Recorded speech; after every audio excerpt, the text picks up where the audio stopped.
आपल्या सर्वांचं या ठिकाणी स्वागत आहे. सर्व भावी शिक्षकांचं महा टीईटी या ठिकाणी आपण तयारी करतोय. अभ्यास कट्टा ऍप्लिकेशन तुमच्या समोर आहे. आज आपल्याला शैक्षणिक मानसशास्त्र बघायचंय. हे खरं म्हणजे ना अध्यापन शास्त्र आणि मानसशास्त्र या दोघांचा या ठिकाणी मिलाप आहे असं मी म्हणेल. हा टॉपिक तुमच्यासाठी फार महत्वाचा आहे. महा टीईटीच्या दृष्टीने फार महत्वाचा आहे. नवीन बॅच आपली सुरू झाली आहे. अभ्यास कट्टा ऍप्लिकेशनवर लाईव्ह प्लस रेकॉर्डेड सेशन या ठिकाणी आपण घेतोय. ऍप डाउनलोड करून घ्या. त्या ठिकाणी जाऊन तुम्हाला कोर्सेसमध्ये महा टीईटीचा कोर्स भेटेल, जॉईन करता येईल. 2 महिन्यासाठी स्पेशल बॅच तुमच्यासाठी आहे. प्ले स्टोअरला जा, डिस्क्रिप्शन बॉक्समध्ये लिंक आहे. शैक्षणिक मानसशास्त्र आपल्याला समजून घ्यायचं आहे. मी परीक्षाभिमुख मुद्द्यांची तयारी या ठिकाणी करून घेतोय. जुने पेपर सुद्धा घेतोय. म्हणजे तुम्हाला कळायला पाहिजे मला नेमकं मानसशास्त्रात काय करायचंय, मला अध्यापन शास्त्रात काय करायचंय, मला परिसर अभ्यासाचं काय अभ्यासायचंय, मला इंग्रजी, मराठी, गणित, विज्ञान, सामाजिक शास्त्र नेमकं काय करायचंय, सगळं अभ्यास कट्टा ऍप्लिकेशनवर तुम्हाला भेटणार आहे. आणि या ठिकाणी शैक्षणिक मानसशास्त्र अभ्यासताना आधी मानसशास्त्राचा अर्थ, नंतर शैक्षणिक मानसशास्त्राचे व्याख्या, उद्दिष्ट, स्वरूप, व्याप्ती. उद्या तुम्हाला एक चांगले शिक्षक बनायचंय, चांगला शिक्षक बनायचंय ना, तर तुम्हाला हे माहितच पाहिजे. हे परीक्षेला येईल नाही येईल मला घेणदेण नाही. एक चांगला शिक्षक जर घडायचा असेल ना तर हे माहित असावं. विकास प्रक्रिया काय, त्या विकास आणि वाढीमधला फरक काय, विकासाची अवस्था काय, एका चांगल्या शिक्षकाला हे माहीतच असलं पाहिजे. म्हणून आपल्याला अभ्यासायचं आहे. फक्त परीक्षेपुरतं, फक्त मार्क्स पुरतं करायचं आणि बस घोकंपट्टी करायची, त्या मताचा माणूस मी नाहीये. सगळं फक्त असं स्वार्थी दृष्टीने नाही बघायचं. काही ठिकाणी थोडं मला स्वतःला घडायचंय, मला एक चांगला शिक्षक बनायचंय. याच्यासाठी आपण काही वेळेस अभ्यास केला पाहिजे. आणि मार्क तर पडणार आहेत, याच्यातून प्रश्न येणारच आहेत. तुम्हाला काय करायचं, एक चांगला नागरिक बनायचंय, तुम्हाला एक आदर्श सुधार नागरिक तयार करायचा आहे. हे शिक्षणाचं जर ध्येय असेल तर ते ध्येय साध्य करणारा माणूस शिक्षक आहे. तुम्हाला सुजाण नागरिक घडवायचा आहे. त्याला अनुरूप अशी शिक्षण प्रक्रिया असणार आहे. विद्यार्थ्याच्या अभिरुचीनुसार, त्याच्या आकलन क्षमतेनुसार आनंददायी असा अभ्यासक्रम या ठिकाणी तयार करायचा आहे. त्यासाठी अध्यापन पद्धती, अभ्यासपूरक कार्यक्रम ते आणायचे आहे. विद्यार्थ्यांना महत्वाचे म्हणजे नेमकं शिक्षण द्यायचंय. मग त्याची वयानुरूप, विषयानुरूप, घटकानुरूप अशी मांडणी करायची. ते सगळं शैक्षणिक मानसशास्त्रामध्ये अभ्यासल्या जातं. आता मानसशास्त्राला इंग्रजीमध्ये म्हणतात सायकोलॉजी. हे बऱ्याच जणांचं स्पेलिंगचा घोळ होतं. हा पी आधी आहे. म्हणजे आम्ही म्हणताना कुठे फायकोलॉजी नाही म्हणत, त्याला सायकोलॉजी म्हणतो. तो प आहे ना अध्यारत आहे. हा सायकी म्हणजे आत्मा आणि लोगोज म्हणजे शास्त्र. ग्रीक शब्दापासून तयार झाला आत्म्यासंबंधीचं शास्त्र. मानस, आत्मा, आत्म्याचा अभ्यास करणारं शास्त्र. थोर ग्रीक तत्ववेत्ता अरिस्टॉटल काय म्हणतोय, तो म्हणतोय डे अॅनिमा नावाचा ग्रंथ तू लिहितोय. डे अॅनिमाचा अर्थ आहे अबाउट सोल. अरिस्टॉटल. मानसशास्त्र म्हणजे आत्म्याचं शास्त्र. व्याख्या कोणी केली, पहिली व्याख्या अरिस्टॉटलने केली. तुम्हाला माहित असलं पाहिजे आत्मा म्हणजे काय. त्याचं उत्तर सापडेल असं झालं. मग पुढे हे मनाचा अभ्यास करणारं शास्त्र म्हणजे मानसशास्त्र, अशी याची नवीन व्याख्या उदयाला येऊ लागली. 1879 विल्यम वुंट आहे संवेदना आणि भावना इत्यादी आंतरिक अनुभवांचा विचार प्रयोगशाळेमध्ये यांनी मांडला आणि मानसशास्त्राची व्याख्या केली. यांनी म्हटलं बोधावस्थेचं शास्त्र म्हणजे मानसशास्त्र. बोध. पुढे जे.बी. वॉटसन म्हणतायत वर्तनवादी मानसशास्त्र. मानवी वर्तनाचा वस्तुनिष्ठपणे जो अभ्यास आम्ही करतोय, म्हणजे वर्तन हाच मानसशास्त्राचा अभ्यास विषय होऊ शकतो असं मत त्यांनी मांडलं. मानवी वर्तनाचा अभ्यास करणारं शास्त्र म्हणजे मानसशास्त्र. कोणाचं म्हणणं आहे, जे.बी. वॉटसनचं म्हणणं आहे. बोधावस्थेचं शास्त्र विल्यम वुंट म्हणतायत. आता मानसशास्त्राच्या अभ्यासामध्ये मानवेतर प्राण्यांचा अभ्यास अंतर्भूत होत नाही. म्हणून मॅकडुगल काय म्हणतोय की सजीव प्राण्यांच्या वर्तनाचा अभ्यास करणारं वास्तववादी शास्त्र म्हणजे मानसशास्त्र. मॅकडुगलची व्याख्या आहे बघा. तुम्हाला मानसशास्त्राच्या व्याख्यांवर याआधी प्रश्न आलेले आहे. कुणाची कोणती व्याख्या आहे, मानसशास्त्राची शाखा कोणत्या आहे. अध्ययन, अध्यापन, शैक्षणिक मानसशास्त्र ही त्याची मुख्य शाखा. आम्हाला अभ्यास करायचा शैक्षणिक मानसशास्त्राचा. मग शैक्षणिक मानसशास्त्राची व्याख्या काय केली.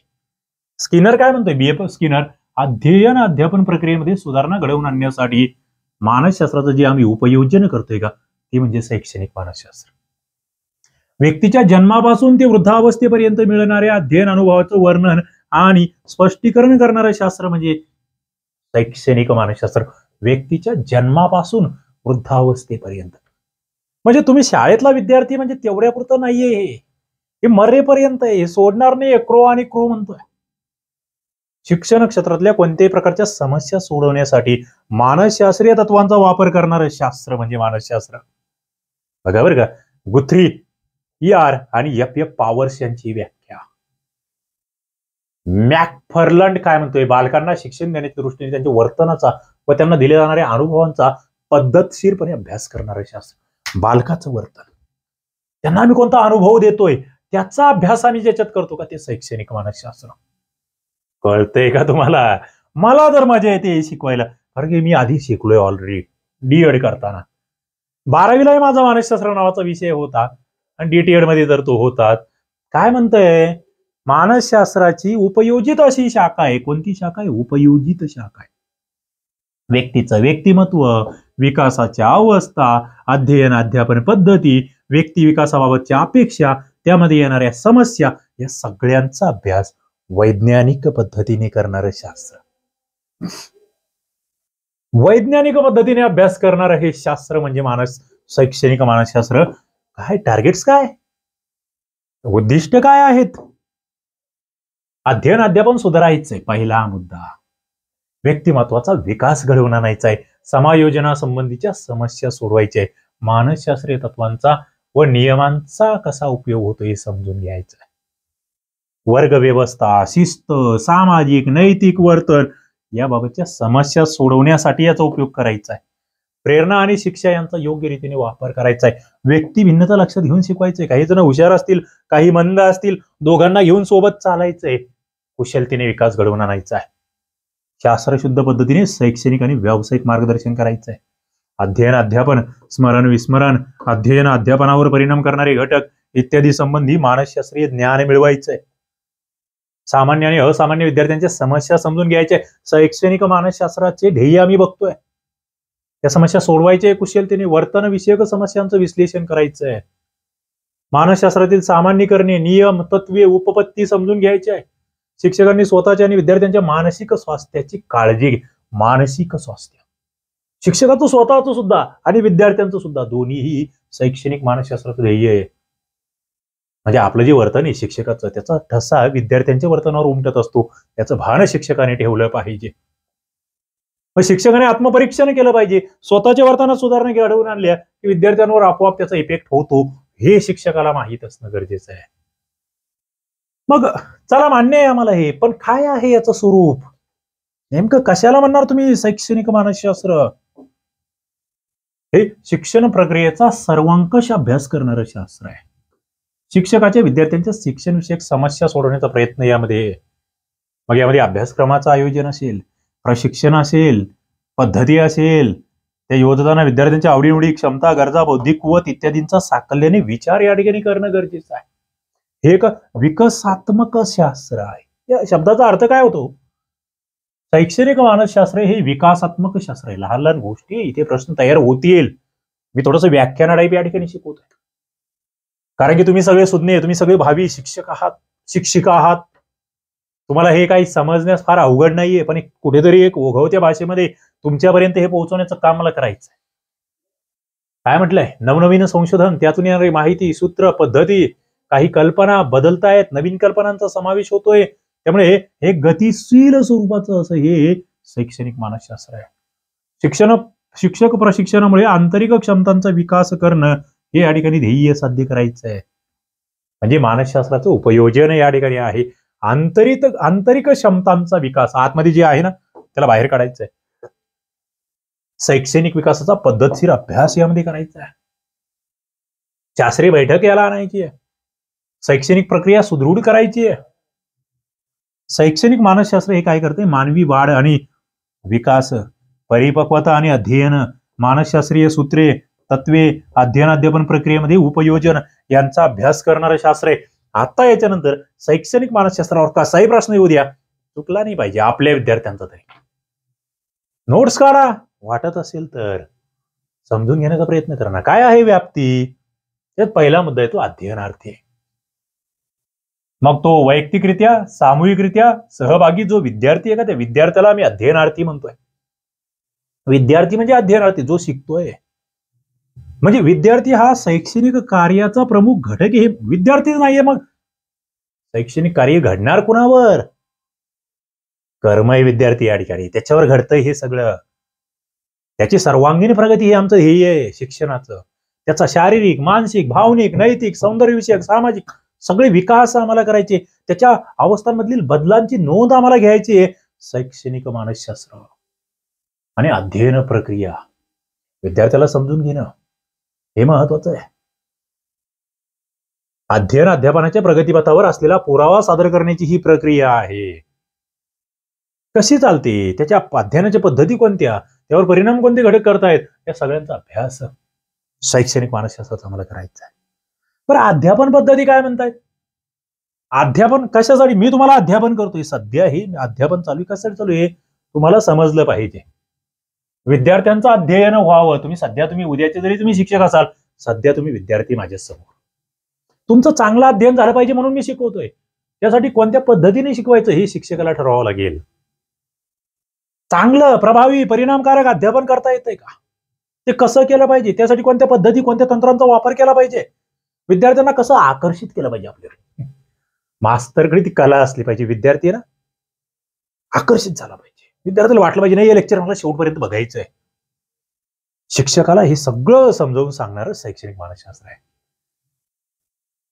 विद्यार्थ्यांची मनस्थिती, भावनिक संघर्ष, त्याचे मानसिक आरोग्य हे सगळं शैक्षणिक मानसशास्त्रामध्ये आपल्याला लक्षात घ्यायचंय. बरं, विकास प्रक्रिया तुम्ही कशाला म्हणणार आहे?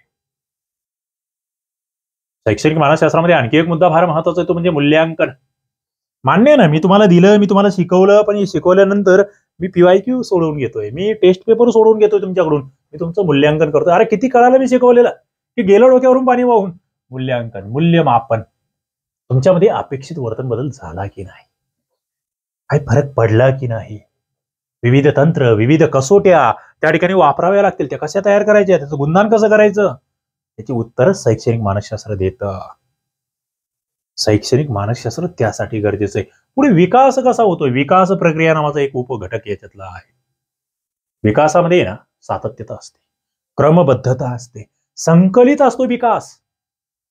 स्थूलाकडून सूक्ष्माकडे जात होतो, संकीर्ण असतो, त्याच्यामध्ये एकजिन्सीपणा असतो, त्यामध्ये व्यक्ती भिन्नता असते. प्रत्येक शब्दाला अर्थ येतो, आपण समजून घेऊया.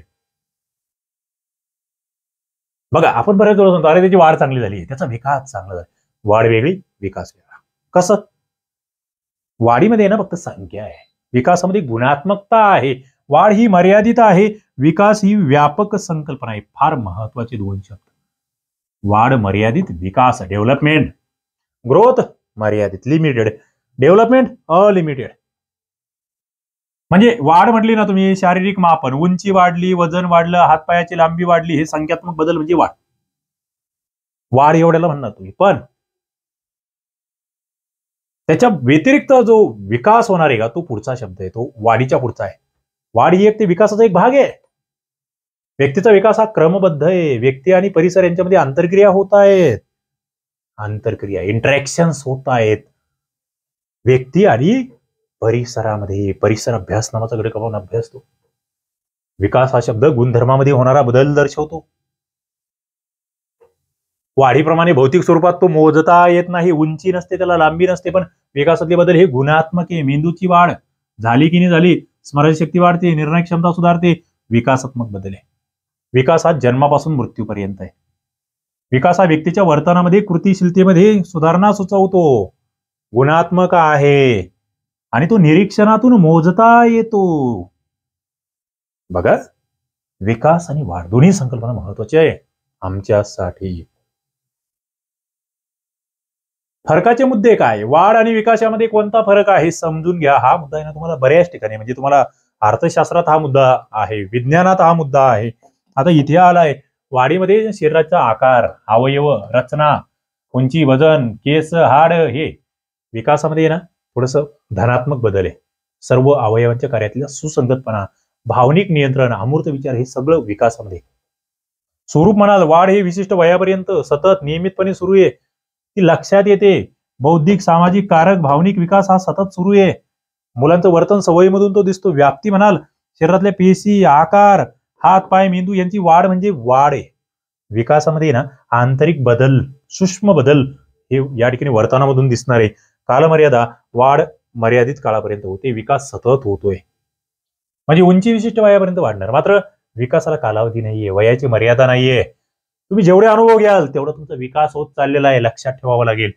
मापन, वाढ ही संख्यात्मक संकल्पना आहे, विकास ही गुणात्मक आहे. संख्यात्मक म्हणजे मोजता येते ना, उंची बदल मोजता येतं. इकडे बदल तुम्हाला बघावे लागेल, चाचण्याद्वारे थोडासा अंदाज करता येतो फक्त, पण निश्चित नाही सांगता येणार. परिणाम काय? वाढीवर अनुवंश आणि परिस्थितीचा परिणाम होतोय, आहाराचा, व्यायामाचा, आरोग्याचा परिणाम होतोय. विकासावर सुद्धा अनुवंश आणि परिस्थितीचा परिणाम होतोय. पण योग्य शैक्षणिक वातावरण, प्रेरणा, प्रयत्न, जिद्द यामधून विकासाला आणखी गती तुम्हाला देता येते, तेही माहीत असलं पाहिजे. वाढ आणि विकास यामधला फरक आपण समजून घेतला. मग बालकाच्या विकासाच्या अवस्था कोणत्या आहेत? ज्या अवस्थांवर तुम्हाला प्रश्न येतात. आता मुद्दा आणखी महत्वाचा. बालकाच्या वाढीच्या अवस्था, विकासाच्या अवस्था तुम्हाला माहित आहेत का? विविध टप्पे, त्यांना विकासाच्या अवस्था आम्ही म्हणतोय. ओके, प्रत्येकाच्या अवस्थांमध्ये भिन्नता असते. स्थूलमानाने त्या ठिकाणी ते आम्हाला घ्यावे लागतात. म्हणजे काय असं ऍक्युरेट नाही सगळ्यांचं. पण पहिली अवस्था आहे ती म्हणजे गर्भधारणेपासून जन्मापर्यंत, प्रसूतीपूर्व काळ. मातेच्या गर्भामध्ये जेव्हा बाळ आहे तेव्हा ही अवस्था आहे, पहिले 9 महिने. इथे शारीरिक विकास आहे मुख्यत्वे. शरीराची अत्यंत झपाट्याने वाढ आहे. 7व्या महिन्यापर्यंत हे काम झालेलं आहे. 7व्या महिन्यात जरी बाळ जन्माला आलं तरी ते जगू शकतं. गर्भावस्थेमध्ये पूर्ण 9 महिन्याचा कालावधी जर त्याचा झाला ना तर बस मग त्याचा चांगला विकास होतो. आता जन्म झाला, जन्मपूर्व 300 दिवसापर्यंत, 250 ते 300 दिवस. जन्मानंतर चाललं वाढत. बघा अवस्था, जनन अवस्था, पहिले 2 आठवडे जनन अवस्था म्हणतो आपण. या अवस्था लक्षात ठेवा, कालावधी लक्षात ठेवा, हे महत्वाचे. 2 ते 10 आठवड्याला आम्ही अर्भकावस्था म्हणतोय, गर्भावस्था म्हणतोय. भ्रूणावस्था 10 आठवड्याची जन्म, भ्रूणावस्था. इंटरेस्टिंग आहे. आता या ठिकाणी जर बघितलं तुम्ही, अर्भकावस्था आणि पूर्व बाल्यावस्था ही पहिले 6 वर्षे जन्मापासून. उत्तर बाल्यावस्था, किशोरावस्था 6 ते 12 वर्षे. किशोरावस्था विचारला गेला प्रश्न. 12 ते 21 कौमारी अवस्था. 21 ते 40 तरुण आहे तुम्ही. 40 पर्यंत तरुण आहे, तरुणावस्था. पुढे प्रौढ आहे 40 ते 60, आणि 60 नंतर तुम्ही वृद्ध होतायत. या अवस्था तुम्हाला माहीत असल्या पाहिजेत. अर्भकावस्था, पूर्व बाल्यावस्था 0 ते 6 वर्ष म्हणजे जन्मोत्तर पहिली अवस्थेला आम्ही म्हणतोय. हात, डोळे याच्यातून तो व्यक्त होतोय. सुरुवातीला वेग जबरदस्त आहे, पुढे तो कमी होत जातोय. क्रियाप्रियता हे या वयातलं पहिलं वर्ष, 0 ते 6 वर्ष. बालक फार खतरनाक, त्याच्या क्रियाशीलता आहे, त्याच्यामध्ये जिज्ञासू आहे, चंचल आहे, शारीरिक तीव्र गतीने वजन वाढतंय. म्हणजे जन्माच्या वेळेस ते 3.5 ते 4.5 किलो आहे, उंची 40 ते 46 सेमी आहे. एका वर्षापर्यंत वजन दुप्पट होतंय, उंची 15 सेंटीमीटरने वाढतंय. या काळात कारक हालचाली, कौशल्य याच्यामध्ये बसतंय, रांगतंय, धावतंय. अस्थि आणि स्नायूंच्या परिपक्वता इथे महत्वाची आहे. सफाईदारपणे क्रिया करायला लागते ते 5व्या वर्षापर्यंत. पुढे मानसिक मध्ये आईचा आवाज आणि स्पर्श त्याला कळतोय 6व्या महिन्यापर्यंत. पुढे सभोवतालचे माणसं, प्राणी याबद्दल त्याला कुतूहल आहे. ते कुत्र्याला बघितलं, गाईला बघितलं, जनावरांना बघितलं की हसतंय, बघतंय त्याच्याकडे. पुढे कल्पनाशक्तीचा विकास आहे त्याचा 3ऱ्या वर्षापासून. स्मरणशक्ती त्याची तीव्र आहे, विविध शब्द वापरते. सुरुवातीच्या काळात बोलतोय आपण, पहिल्या 6 वर्षाबद्दल या ठिकाणी या बाबी आहे. सामाजिक मध्ये कुटुंबापुरतं असतं, त्याचा जास्त काही सामाजिक विकास या ठिकाणी नाहीये पहिल्या 6 वर्षात. हळूहळू तो त्याच्यात होतोय सहभागी. आत्मकेंद्रीय ते 2ऱ्या वर्षापर्यंत. स्वतःचे खेळणं त्याच्यामध्ये ते गुंतलेलं आहे. पुढे 4-5व्या वर्षी ती मुलं एकत्र खेळायला लागतात, आणि मग पुढे सहकार्याची भावना आहे. भावनिक मध्ये त्याचं मर्यादित विश्व आहे सुरुवातीला. पुढे शारीरिक गरजांशी निगडीत त्याचा तो विकास आहे. चेहऱ्यावरून काही बाबी, ते राग येतो, रडतं, ते हसतं ते. ओके, 6 महिन्याचं मूल आणि 5 वर्षाचं मूल यामध्ये खूप सारी तफावत आपण बघतोय. या बाबी पूर्व बाल्यावस्था आपण जे म्हणतोय ना, इथे शैक्षणिक महत्व काय मुद्दा आहे समजून घेण्यासारखा. शिशुशाळा, बालक मंदिर, त्या ठिकाणी अनौपचारिक स्वरूपाचं शिक्षणाला भेटतं. शिकतंय बरं आहे, पण अनौपचारिक शिकतंय. इथे काही जास्त कालावधीचं तुम्हाला शिकवायचं नाही, कमी कालावधी, अवधान कक्षा कमी त्याची. कृतीशील शिक्षण त्याला दिलं गेलं पाहिजे. कागद कापणं, खेळणं, गाणी म्हणणं, असे चित्र काढणं, रंगवणं, बडबड गीतं, समूह गीतं, हे सुरुवातीला चांगल्या सवयी लावल्या पाहिजे, गोष्टी सांगितल्या पाहिजे त्यांना. मुलांना एकमेकांना सहकार्य करण्याच्या सवयी या ठिकाणी महत्वाचे. पुढे 6 ते 12 वर्ष काय, शालेय प्रवेश, पहिलीला जातंय ते, शाळेत जाते, सवंगड्यांमध्ये रमतंय, बरं वाईट सगळं कळायला लागतंय, कॉन्फिडन्स त्याचा वाढतोय. बघा पहिली 6 ते 12 ते 6 वर्ष फार महत्वाचे. 6 ते 12 जबरदस्त आहे. मुलींचा शारीरिक विकास 1 ते 10 वर्षामध्ये, मुलांचा 10 ते 11 या वयोगटात मंद गतीने या ठिकाणी होतोय. शारीरिक ठेवणीबद्दल जागरूक नाहीये ते, रक्ताभिसरण, शोषण वगैरे या बाबी होत आहेत. डोळ्यांचा पूर्ण विकास होतोय, कारकमध्ये पुस्तक धरणं वगैरे त्या बाबी त्याला जमतायत 6 ते 12 मध्ये. स्नायूंचा विकास होतोय, कृतींमध्ये एक स्वतंत्रपणा येऊ लागतोय, मेंदूचा विकास होतोय, मानसिक क्रियांचा विकास होतोय, मानसिक मध्ये त्याचा अनुभव क्षेत्र विस्तारतंय, नवीन प्रश्न विचारायला लागतंय, ते अवधानाची कक्षा त्याची वाढते, बऱ्याच गोष्टी घडतायत. सामाजिक मध्ये सामाजिक जीवनाचा आनंद घेतोय, खेळतंय मुलांसोबत 6 ते 12 मध्ये खूप. आत्मगौरव, संघप्रियता, संघनिष्ठा हे गुण त्याच्यात येत आहेत. सांकेतिक भाषा शिकता येते. आणि पुढे भावनिक मध्ये त्याला काल्पनिक गोष्टीची भीती वाटते, त्याला अंधार भूताची गोष्ट सांगितली ती घाबरतं. प्रेम, भय, राग, चिंता पुरेपूर विकसित झाले, त्याला राग येतो. खेळण्यामध्ये तेवढंच तरबेज ते सगळं सक्रिय आहे, संवेदनशील आहे, आत्मसन्मान, स्वाभिमान हे सगळं वाढतंय. ओके, या सगळ्या बाबी किशोर अवस्था ही तुम्ही बघताय या ठिकाणी. एकदम म्हणजे हा कालावधी खरंच त्याचा शिकण्याचा आहे.